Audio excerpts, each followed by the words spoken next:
আজকের গল্পটি হল দুই বন্ধু, এক বন্ধু ইঁদুর আর এক বন্ধু খরগোশ আর একটি দুষ্ট শিয়ালের গল্প।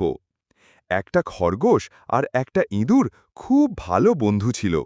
ওরা একসঙ্গে খেলতো, খেত, গল্প করত, আনন্দেই দিন কাটত তাদের। একদিন এক শেয়াল, যাকে বনের সবার ভয়, সে ভিলেন হিসাবে হাজির হয়। সে খরগোশ আর ইঁদুরকে ফাঁদে ফেলার পরিকল্পনা করে। শেয়াল ফাঁদ পাতে, ইঁদুর ফাঁদে পড়ে গেলে খরগোশ তাকে বাঁচাতে ঝাঁপিয়ে পড়ে।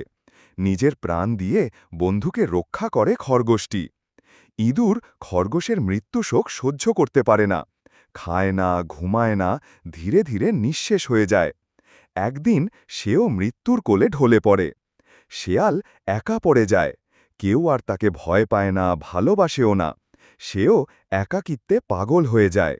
ছোট্ট বন্ধুরা, তোমরা এই গল্পটা শুনে কি শিখলে?